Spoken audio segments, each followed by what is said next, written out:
At the end of your 5-course ESOL endorsement, you will take a class called TESOL Methods. That class offers an overview of basic principles, practices, and methods that provide a broad foundation for educating English language learners. This mini-lecture previews what you will learn on the first day of that class, the framework that all views on teaching and learning have in common. There's an underlying approach, a guiding method, and a series of techniques. It is important that all teachers be familiar with these 3 terms, but what do they mean? The first one we'll look at is approach. Synonyms for the word approach are theory, model, or research paradigm. An approach is a general philosophy about how learners learn, and thus how teachers should teach. You may have heard of B.F. Skinner's behavioral theory of learning, also called behaviorism, or perhaps you've heard of the cognitive approach to learning. An approach is a huge category that contains many sub-ideas. All of these sub-ideas are slightly different from each other, but they all hold this philosophy of learning and teaching in common. Those sub-ideas are methods. A method is a list of procedures of precisely how to do something. That list is often referred to as a syllabus. Some methods provide their own second language acquisition theory, while others are aligned to one that already exists separately.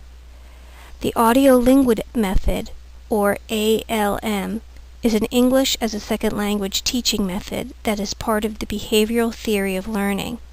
You'll learn about ALM in the TESOL Methods course. CALA is an English as a second language method that is part of the cognitive approach to learning. You'll learn about CALA in this class. A method is a syllabus, which means it's an inventory of things the learner should master. This inventory is sometimes presented in a recommended sequence because of the influence of second language acquisition research. That information is used to design courses and teaching materials. For example, most methods include statements about how the language should be presented, the sequencing or presentation of the language, and the amount of focus on the various language skills. This is usually based on complexity and usefulness. And finally, descriptions of specific learning activities.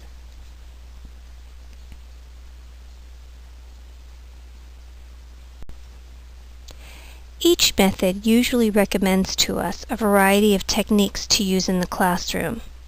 A technique is a task or a classroom activity. Each method will name, define, and describe the specific learning activities, techniques, that are to be used. For example, in an ESL teaching method called task-based learning, students are required to work on projects. In another ESL teaching method, students are required to listen to classical music playing softly in the background while they lounge in Lazy Boys. If you don't believe me, just Google Suggestopedia. So, it is important to remember that these 3 terms are not synonymous. Approach is larger than method, and method is larger than technique. There may be many techniques specific to one method, and many different methods belong to one approach. In the history of foreign language learning, there's a pendulum that swings back and forth, just like in politics, where the pendulum swings back and forth between right-wing conservatives and left-wing liberals. The pendulum swings back and forth between what we teachers should focus on when we teach foreign languages. We swing back and forth between accuracy and fluency. Accuracy is the quality of language. How perfect is the language that learners produce? Fluency is the quantity of language, how much language a learner produces.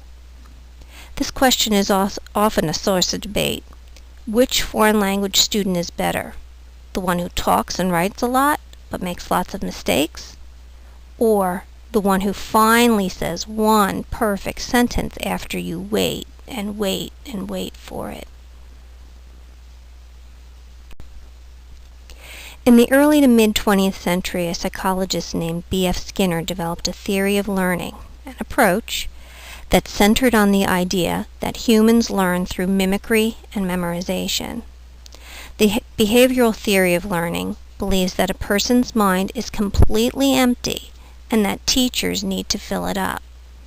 This idea is called tabula rasa, which means blank slate in Latin.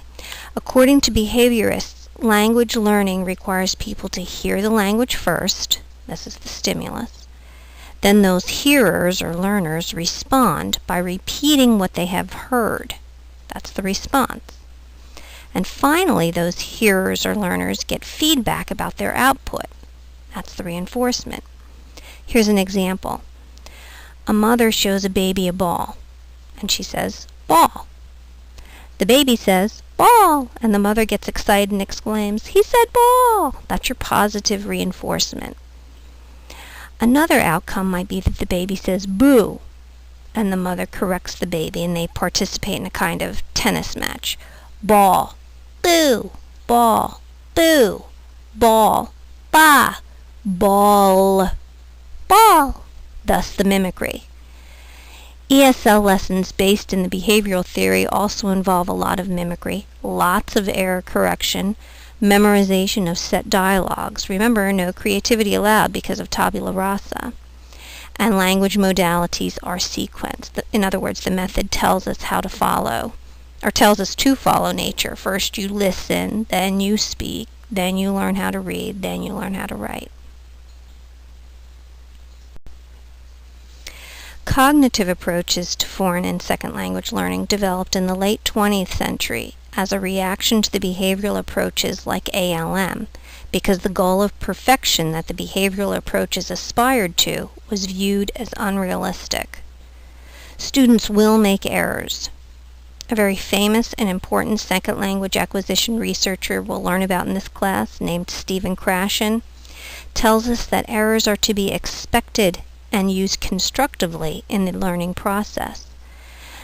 This means that we move further away from perfection or accuracy and now focus more on communication or fluency. In this class, we'll be examining in detail one particular method called the Cognitive Academic Language Learning Approach, or CALA. This method falls under the cognitive approach to learning a foreign language. And the three techniques that must be incorporated into a CALA class are teaching students content information, teaching students relevant academic English skills, and teaching students learning strategies, which are sort of like study skills.